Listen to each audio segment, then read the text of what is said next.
Hello cuties! Today we're going to be talking about 3 of the best indie books I have read so far this year. Originally was like, oh, I should make an individual video for each of them, but that's a lot of videos and I don't have enough time in my life to edit 3 individual, but I can do one giant one real quick. So that's what we're kind of, not real quick, but you know. It's going to be a bit of a video. I have chapters, so if one of the 3 of these books does not particularly interest you to hear about, you can skip to the one that does. So a first quick overview of the 3 books that I'm going to be talking about today are Braidy Von Althuis and the Pesky Pest Controller. This is a middle grade paranormal fantasy. Very, very fun, very Addams Family. That's your brief overview. We'll get back to it. Then we have Surviving Daybreak by Kendra Merritt. This is a sci-fi survival all alone on a distant planet story. And then we have Angels Before Man by Rafael Nicolas, which is kind of a literary fantasy, a retelling of the fall of Satan. So, yeah. All right, so those are the chapters. If one of those books doesn't seem like your kind of thing, you can just skip to the one that does. However, if you want to hear about them all, let's talk about Braidy Von Althuis. This is by Tycho Dorian. The pen name here is Cassidy Dwellis, but Tycho has a bunch of different stuff. This is his middle grade series. I'm going to link everybody's stuff down below as well. Tycho also is an artist and is also doing some of the interior art for his FAQ for me. And they have a graphic novel webcomic series called Heaven's Equal, as well as a new YA book called Court of Snakes, which is up there. I haven't been able to read it yet. This is the first one of his work that I have been able to read, and I loved this. Now, I'm not a huge middle grade person, but this is a middle grade that made me very happy. So what is this story about? Basically, it is about this little kiddo here, Mr. Brady here, who lives with his family. Now, his family is very unconventional. Think Addams Family. His aunt is a swamp witch. His cousin has a block for a head. His dad, I don't want to spoil what his dad is, but his dad ain't human. His mom is human, though. He has an uncle who is a poltergeist. His grandmother is a puppet.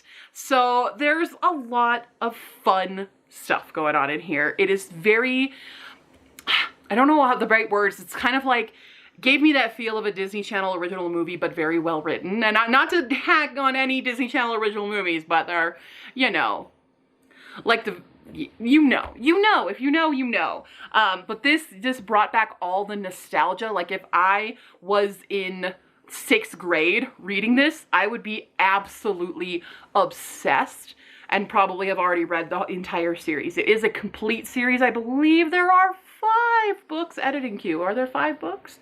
Apparently they just get better with each one. I'm very excited to get my hands on the next books in this. The thing that I also loved about this is all of the different characters. Like the characters are so well created, and Brady makes friends with this girl who is also disabled. So we do have disability rep. She is missing. She was born without part of her arm. But she's a gymnast and a badass, and I loved her character. I can't wait to see more of her in the next books, and see their friendship kind of blossom and stuff. I think it was just adorable because Brady, unfortunately, is very bullied. He is bullied because he tells people that his dad is going to be coming, but his dad, who is very non-human and does not appear human from the neck down, I'll say. So my dad's gonna be there for this big project kind of affair that they're gonna have, and everyone's like, you don't have a dad, and they tease him about not having family, even though he does have family. It's just that only his mom can really come out of that house and not raise suspicion. Well, his aunt kind of can. His aunt, the swamp witch, who I adore, can come out, but uncle definitely can't. Grandma definitely can't. Dad definitely can't. Cousin definitely can't. Although his cousin is his cousin technically could, because his cousin is a faceless streamer reviewer, like YouTuber, which I thought was so funny because so it's like more accepted because everyone thinks that his head, which is a block, is like a mask or something to keep his self hidden, but it's not, it's his head. And it's very, very fun. So he does suffer bullying a lot in this. There's abuse by those bullies in here, and that's why when he makes friends with this girl, he's a little skeptical about it. but she's very brave and is like, I'm gonna be your friend, kind of a bit on a dare. So there's a little bit of a little tension between that friendship, but it does grow into a great little story. And then there is the villain in this. Okay, so it's called And the Pesky Pest Controller. I do say this is my only little criticism of it. I would have liked to see more of that villain, because he doesn't really show up for a good long while, and shown to be kind of this sinister character until very near the end of the book. So I would have liked a little bit more foreshadowing with a bit of him being a little bit more pesky than what he ends up being in the end. It's still a really great climax. I really did enjoy that and loved that it's not just the pesky pest controller that is the issue in this book. There is a lot of kind of familial drama going on because Brady loves his dad so much, but his dad cannot be there for him because of what he looks like and what he is.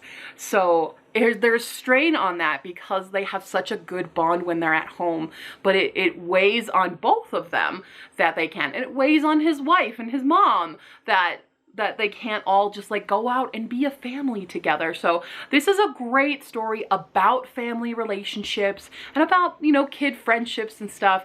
It's just so wholesome. So if you're in need of a very wholesome book, highly recommend picking this one up. You can get it on Tycho's website. It's also available on Amazon. I believe on Tycho's Etsy as well, because like I said, Tycho is a very talented artist and absolutely just a delight to read. I'm really excited to read Tycho's other stuff. I've read the first volume, well, not the volume, volume 1, or is it book 1? I have the new copy of volumes. It's the first official volume, but I have the actual comic number 1 of Heaven's Equal, and it's just very fun. I have to read the rest of them, but they're sitting here on this big pile of books for a different video.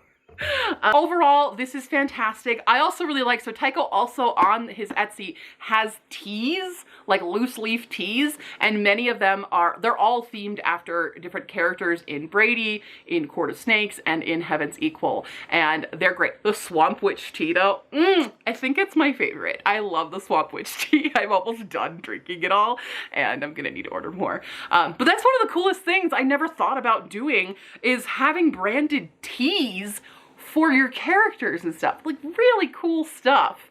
So yeah, Tycho has a bunch of really fun stuff. Tycho also is a streamer. You can catch, I'll put all the links. All the links are down below. But it's just so great, and I wanted more people to know about this very cute middle grade series. So if you like middle grade stuff, or maybe you don't, you're interested in trying it out, definitely give this one a shot.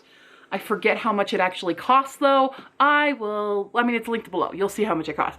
But it's great. It's also a very quick read because it is middle grade. I read this entire thing, not even on the entire flight when I was going to see my sister. I finished it like several hours before the flight was over. But it is a very, very quick read. Highly recommend. Number 2, I don't have a physical copy of it yet because it's not actually out yet. It is coming out in a few days.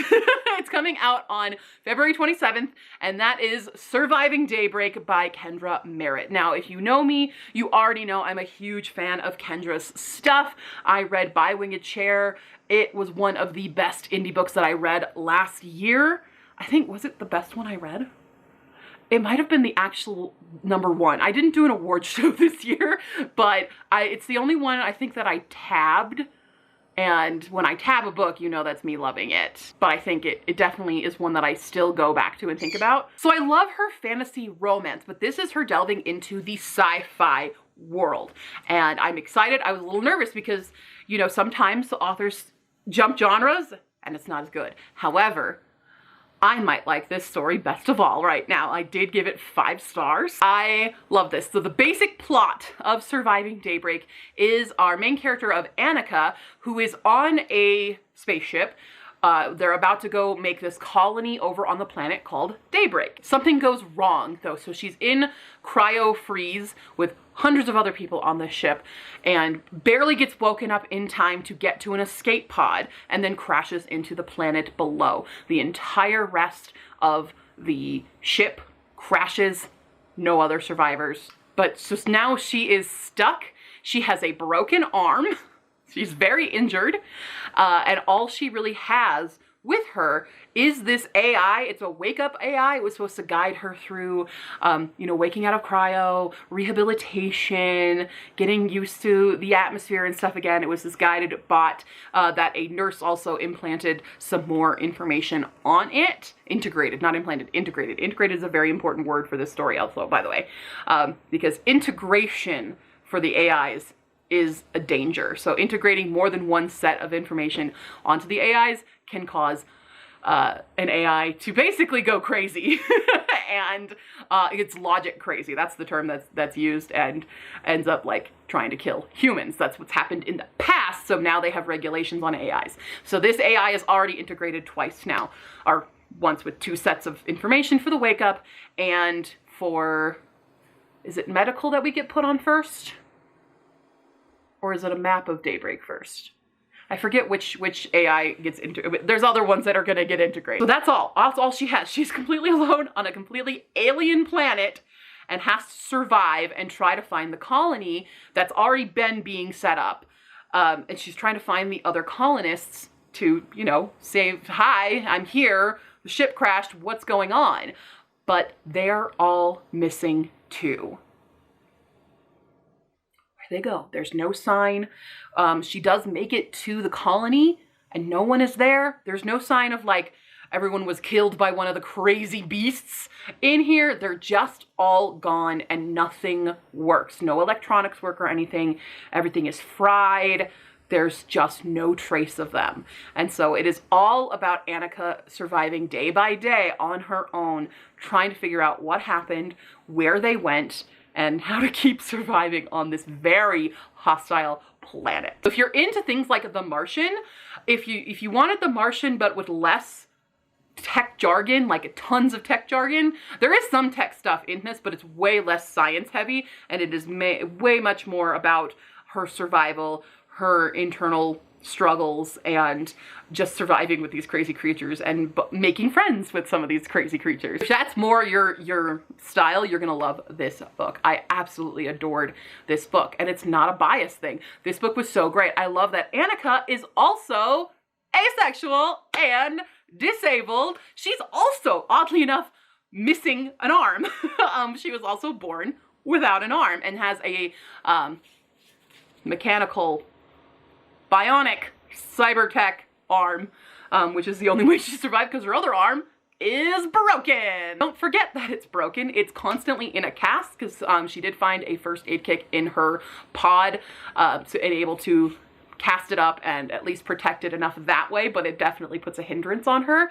I love that when I signed up to be an ARC reader for this book, Kendra was telling us that she had so much fun writing this book because every day she got to wake up and think, how can I ruin Annika's day today? And you really do see that. You see all these struggles.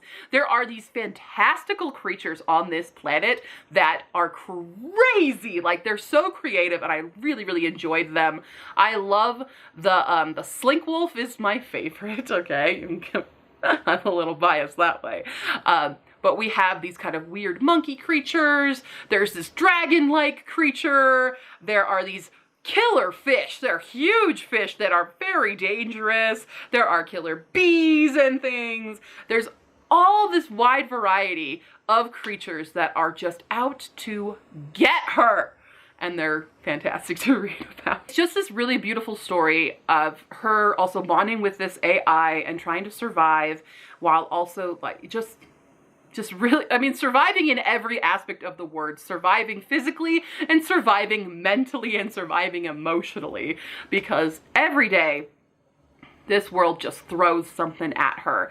And I loved seeing how she got out of all these situations. They felt very believable, not really like a plot armor that all happened. Like, yes, this is how she survived this, and it makes sense that she survived it that way. Also, it's the start of a series. I don't know how many books are going to be in this one, but it does wrap up and stand alone very nicely. I know there's at least going to be a sequel, so it might just be a duology. I'm not sure if it's going to be a full series though. But overall, I just love this. I have one critique. For most of these books, I have like one critique. One critique is that when Annika is revealing that she is Ace, because the AIs, when they wake up, they're supposed to take on a form that you find very pleasing to the eye and stuff, and the AI is struggling to figure out what her brain is telling her to become, and Annika explains, that's my fault, I'm Ace, I don't really find anyone attractive or anything. And I just wanted a little bit more nuance in explaining that aces can find people aesthetically attractive.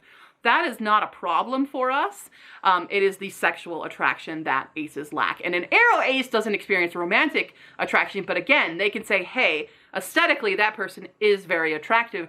I don't want anything to do with them, but good on you for looking that good, buddy. I would have liked a little bit more nuance, just a little, like another paragraph explaining to the AI about asexuality, because she had to lie about it as well. They weren't allowing asexuals onto this ship because it's a new colony and they wanted everyone to repopulate this planet, or just populate, not repopulate, eventually once the colony is set up. So she lied about it, and she's like, I'm not averse to, you know, having kids and stuff, but I don't think that should hinder me. And I'm like, yeah, I agree. It should not hinder you to go to another freaking planet. I would go to another freaking planet if I had the chance. Maybe not Daybreak. Daybreak has issues. Overall, absolutely loved this story. I, again, gave it 5 stars. It's just fantastic. I can't wait for it to come out and have an actual physical copy of it. Again, it comes out February 27th, so very, very soon. You can pre-order it now on Amazon. And also check out all the rest of Kendra's work. All of her characters, all of her work feature disabled main characters, because Kendra herself is disabled and wants to give more voices to the disabled community in a variety of ways. And I really, really admire that and respect that. I think it's just beautiful. And she's just such a good writer. Like, they're just good stories, and there's great lines in here, and I just adore everything that she puts out there. It's just great. Cool. Okay, I need to take deep breaths for this one. I'm not ready to talk about this book. I literally finished this last night. I stayed up late and I finished this book. This is Angels Before Man by Rafael Nicolas. This is released just last year, and it is a gay retelling of the Fall of Satan, Fall of Lucifer, however you want to do it. The words. I don't have the words. When I went into this, this was not what I mean, I kind of had some warning about stuff. I did not expect this to be as profound, prose-wise, as it was. Like, it has no right making me want to highlight, like, every sentence. That's why there are no tabs in this, because it would just be covered in tabs and it would be illegible. I did, however, make notes. Now, normally when I do this, this is a bad sign. Instead, I went into this and was like, no, I'm going to write all the good stuff here. Let me just... That's a lot of notes. There are 41 chapters. I'm not going to read you all of my little tiny notes. I do have some of my absolute favorite lines that I do want to share with you about this book. But first off, so this book begins with Lucifer being created by God, and it's his first steps into heaven and experience the world, making friends with other angels. And he's so baby. He is so baby. He doesn't know very basic things. So the way that Rafael writes this stuff is explaining the most mundane things that you just take for granted in your normal life, and makes them just the most beautiful prose. To the way that he described a flower and a mirror, were just like, the mirror line is like, it reflects existence back to you. And I'm like, I've never heard it phrased that way. And it's not like particularly profound, but it still struck me, you know, it's weird that way. We have Lucifer going through and experiencing angel life and wanting to find his purpose. He doesn't know what he is. Everyone keeps calling him the angel of beauty, but it doesn't feel right to him. Something feels off about that. He's got to be something else. And so he hangs out with a bunch of other angels, you know, doing stuff that they do and trying to figure out what exactly he does. Now, in this time, he sees Michael, Archangel Michael, in the Colosseum, doing all the manly macho stuff of beating people up, basically, because Michael is the angel of strength and power, and that's what he does with his time in heaven, is he competes and then does missions for God and stuff and setting up galaxies far, far away. And I swear to God, every time that it takes forever for them to actually meet, but when they lock eyes for the very first time, I swear an 80s ballad is playing. I swear to God, Endless Love is playing in the background, okay? The first half of this book is pure joy, okay? There are two parts to this. It is pure joy in Lucifer coming into his own, figuring out what he is, and creating this friendship with Michael that leads further on. Now, it's very interesting. Now, the second half of this, content warnings abound. Rafa does list them in the beginning, which I super appreciate, because I was warned about an animal death. That's normally something I do not want to see in books. I do wish it had specifically told me what kind of animal, because there's a rabbit death, which I was fine with, but there is a bird death. That's my thing I don't like. Everyone seems to, not everyone, but like, I'm generalizing. A lot of authors tend to, when they need to kill an animal, bird lives seem to be worth nothing. And as a bird mom, it makes me very upset. Now, that's also the general populace of the world. People don't take it seriously when your pet is a bird. They just think it's decoration and not, a living, breathing creature that's kind of like your child. So there's bird death in this. Now, it has purpose, but there are other things like blasphemy, for sure. This is a biblical retelling. It's also very accurate in what parts of the Bible it pulls from, and some of the phrases and kind of worship lines and stuff, very much straight from the Bible. There is off-page sexual assault with related internal monologue post-incident. Now, the sexual assault thing was so interesting, because that's usually also another trigger for me. The way it was done, and when it first happened, because it happens twice technically, it's not shown in a way that you would think of sexual assault, okay? It's still very prolific and profound prose. That it had me for a moment being like, did he just do that? And then you go into the monologue later and you're like, oh, that did happen. And then it does happen again. And it's a little bit more, yes, this is what's happening. But less, it's not very graphic, I would say, not in the way that you would think. It's not like Game of Thrones graphic. It is a kind of purple prose graphic to it. It's very interesting because this is a very literary fantasy with just the way that it is done. There is self-harm. That part was intense. There is abuse. There's atypical grooming. There is sexual content. There's body horror, graphic violence, incestuous term use. That is because all the angels call each other brother and then father. That's just how that works. Potential correlation to homosexuality being sinful. It's part of the Bible stuff here, and mental instability. So, and Rafa does say, these themes are very light or absent in part 1. It isn't necessary to read part 2. I do recommend reading the whole book, obviously, but happy fun time is part 1. Tragic rip your heart out time is part 2. I would like to share some of the lines. I also said that I really want an audiobook read by either Jude Law or Cate Blanchett. I'm not picky. Talking about heaven and exploring heaven, it didn't tell you its history, of course, but you could decipher its fortune from its streets, the lines of its palms. And it's this type of prose that I'm just like, that's so pretty. So like, if you know angel hierarchies, if you know which angels fell, if you've been in the lovely Christian world and you know these things, like I used to write angel books and had to do my own research on them, knowing how certain ones are going to be torn apart, who are like the bestest of friends, and you're just like, this could have been badly. Oh God. And there's just such good foreshadowing to Lucifer and like the 7 deadly sins and like things like vanity and gluttony and things, these little tiny hints at sin, what is considered sin in the modern world today, and all this very slow descent into this downfall are just so well placed. Okay, another one. His mind was a wooden room where a candle had just been knocked over. And I think this is when he met Michael. I think that was the endless love part. I also said Lucifer is a millennial because he's constantly in existential dread. The tiniest of foreshadowing stuff is like with the pomegranate. If you know what the pomegranate does symbolize.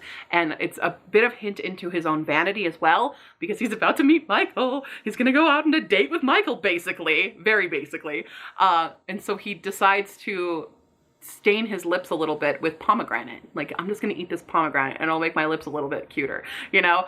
It's these subtle moments. And Lucifer and Michael are the original gal pals. Somebody was saying, I caught them talking and laughing not once or twice, but 4 times this week. Even if they don't say it, the signs of friendship are all there. I'm just like, gal pals. There's just so many moments.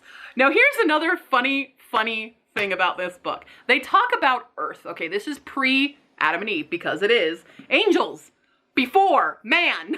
Okay, this is before all that. And they were talking about Earth and how the archangels are often sent down there to fight beasts. And I'm like, what are these beasts? I don't remember anything in the Bibli about beasts roaming the world before the Garden of Eden and stuff. I'm like really trying to rack my brain. Oh my God, it's dinosaurs. It's dinosaurs. Yeah, Mambo! I just felt very stupid. So if you like dinosaurs, they're in this book. There was nothing but a savage garden, and I'm like, don't sing it, don't sing it, don't sing it, don't. Time I need to see your face, to close my eyes, and I am taken to a place of your crystal mind, a magenta field, the six shelters of the six of sand, scotch cherry cola. That wasn't important to this review. And they tried to look at all that was in the Lord's young garden, but they could hardly see anything more than each other. I'm dying. This is another Lucifer line. I feel aged. I feel as if you age me with your own hands. Michael ripened me like a red fruit at the edge of a branch, hanging at its peak, beautiful and just about to fall.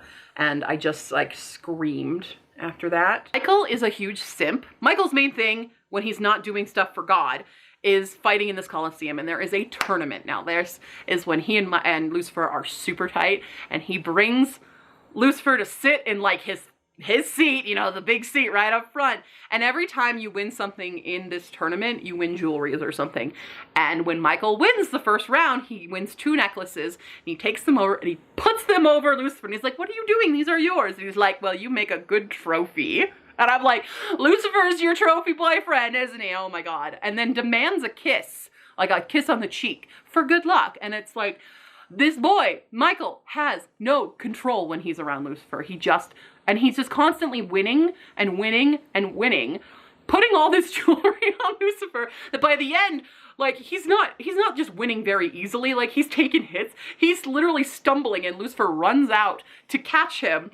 But he still won his last prize, which is a crown, and he's like struggling. He's like, oh, here, babe, and puts it on him.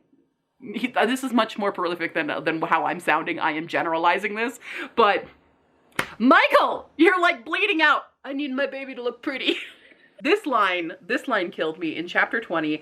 That is my universe. My memories are my galaxies in my moon, and they are infinite. They are eternal. And my moon. I think I was speak texting this. The interlude. So there's an interlude between it, and it is the most beautiful thing. Now there is a story God tells in his own garden, and Rafa has this amazing ability to overlap scenes seamlessly.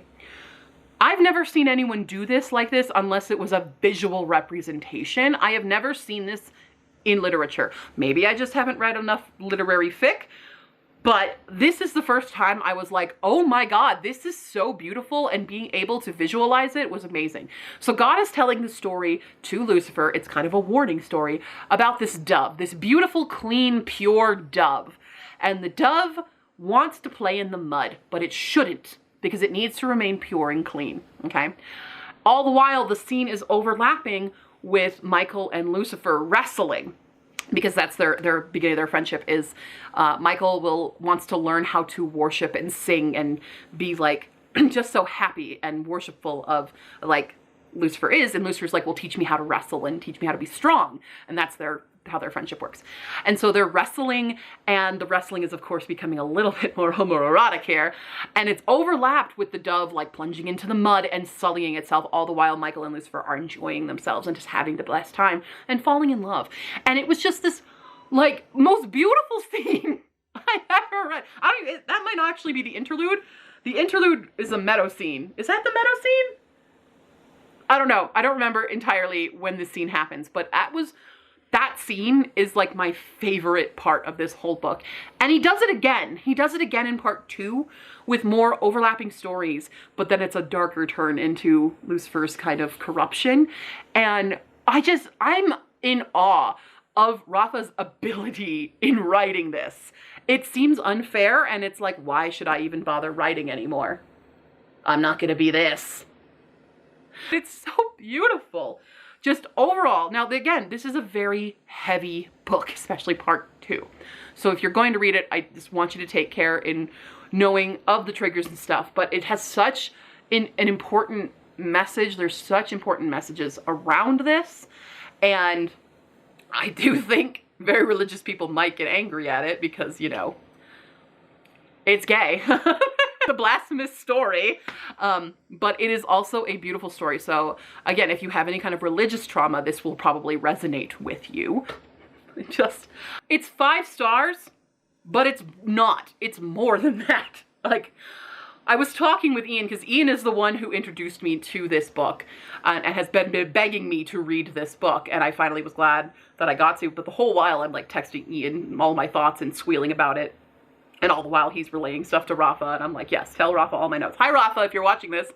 Hi, I hate you and love you. I have never read anything like this. Just prose-wise, obviously story-wise, because I don't read a lot of biblical fiction. The way that the storytelling is done, I have read nothing like this before. And it's just beautiful. It's like, I don't think Rafa's human, okay? I think there's no way that you're a human being. Prove it. Prove it. Come here. FaceTime me, Rafa. Prove you're a human being. I can't not, I'm literally, I don't know how I'm going to read the next book on my TBR because I'm still thinking about this book. I don't know how, it's not fair to the rest of the TBR right now because I know they're not going to be as good as this. And so now my whole star rating system is totally askew. I'd like go back to my other 5 stars and be like, no, you're not this. I didn't even finish going through all of this because the part 2 stuff is very intense and very spoilery. However, oh, I do have one more line. Nostalgia will lie to you. And I thought that was a beautiful line. I was like, that's such a true line. It's just beautiful. And in theory, there will be sequels. I don't know anything totally yet.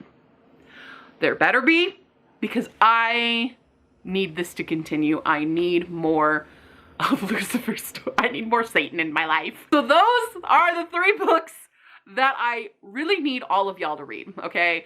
If you want to support more indie authors, I highly recommend, because I know sometimes in the self-pub world, it is needle in a haystack to find well-written, well-crafted books, okay? As the self-pub author, I know this.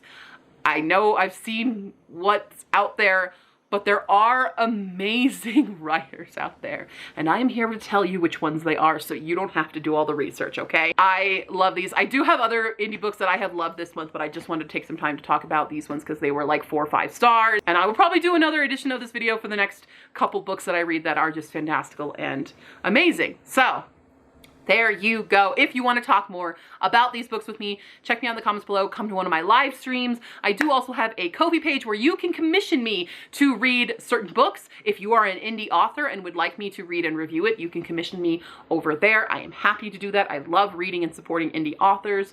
I am very honest, though, about my opinions. I am a very opinionated person. I think we've established this now. Yeah, you can check out my Ko-fi page about all that stuff. You can commission me for other stuff too, as well as even just beta reading or editing. I'm happy to help out in that sphere if you are an indie author or an aspiring indie author or author in general. It doesn't have to be indie.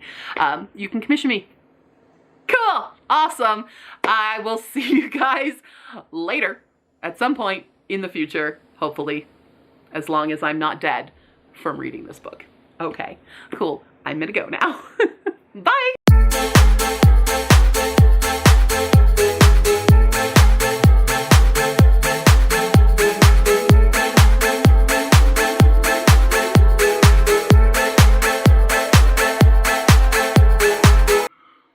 Down there. Hello, cuties. She's gonna chew in a wall. Bird mom problems. Okay, what was I talking about? I don't remember. No. Blah, blah, blah, blah. Oh, that's what, oh yeah, Michael Senpai finally noticed him. Okay, hold on.